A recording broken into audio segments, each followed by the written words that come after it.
Hey, how's it going, everybody, and welcome back to the channel. If you're new to the channel, my name is Big Will Vlogs. I do reviews, comparison shopping, and everyday vlogging. If you're interested in something like that, maybe a review from things that I buy off of Amazon or some other sites, maybe a deal that I may post in the community section, please consider subscribing to the channel and maybe clicking the notification button for new videos as they're posted.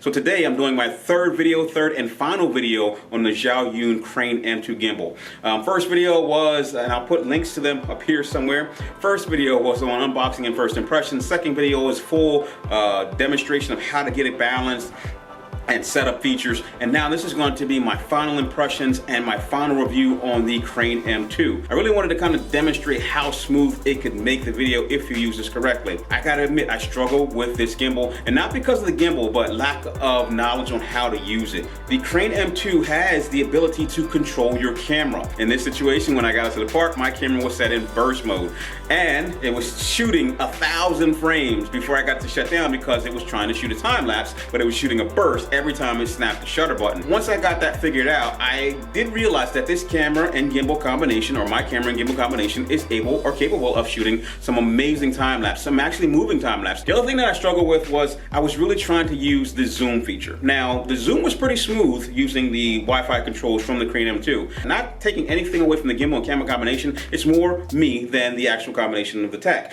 If I were able to move at the right speed and use the zoom at the right speed, I should be able to give me some really cool dolly zoom.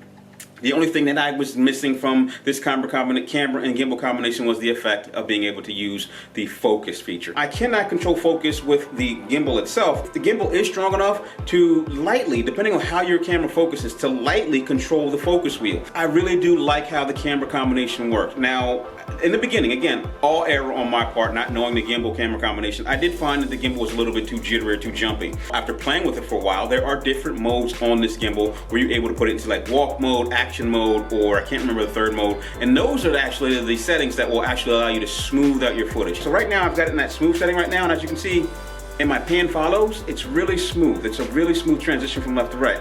Now next, I went into actually working with the cell phone. As you can see right now, I have the new Galaxy Note 10 connected, 10 Plus actually connected to the gimbal, and it was not easy to balance. The additional length of this phone really made it kind of difficult to get everything set up just right. I struggled with trying to get this set up because it's almost like instead of a camera where you have a wider base, you're almost trying to balance a cell phone on its edge to get this to balance out. If you're trying to do this and struggling with it, on the bottom of your cell phone mount there are actually two holes.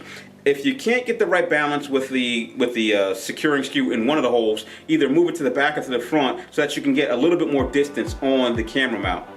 Second thing I had to do, because this is a longer phone, I'm gonna have to move it out for a longer phone like this to get it to balance right horizontally. Once I got that done, it really balanced out pretty easily. I did kind of do this backwards. I didn't use the phone first, and there was a firmware update that should have been done. It's always a good thing to have the latest greatest firmware. First thing that happens when I switch to the phone and then power up ZY Play, it says firmware update available. Quickly, it downloaded the firmware and updated the gimbal. Everything's fine and everything's been working. There was only one other thing that I couldn't figure out with this gimbal.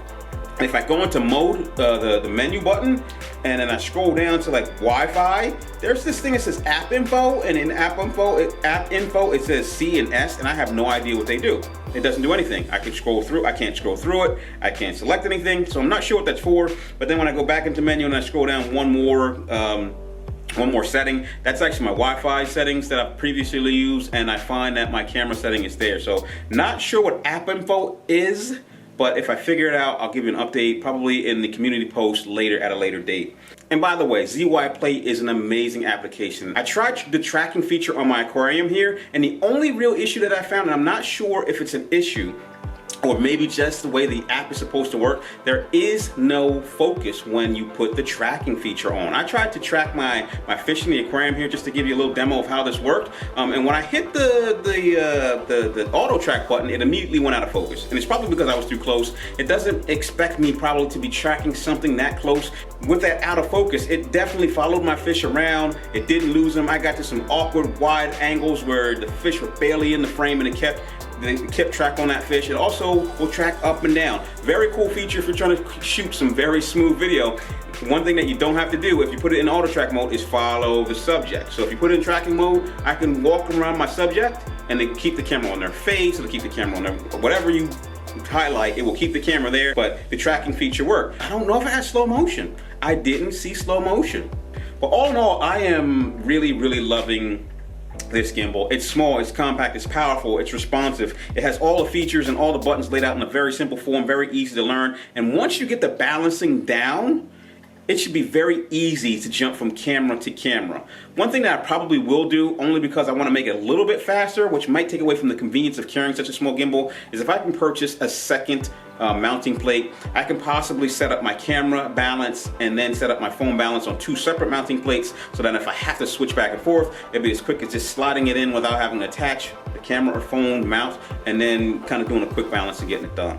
So hey, if you are interested in buying a 3-axis gimbal for your mirrorless camera, your compact camera, your cell phone, or your action camera, you cannot beat the Zhiyun Crane M2. It is so versatile, and I am absolutely loving it. Yeah, I'll have to get used to the fact that I can't do the focus effect anymore. This is what I did filming out in the wild. I would do this, I would focus on my hand really quickly and then pull it away and then let it focus in on you. You can always work around certain inconveniences. Thanks for watching, thanks for supporting the channel. I really appreciate you guys supporting the channel and sticking with me for this long. I really appreciate you guys watching. Talk to you later, bye.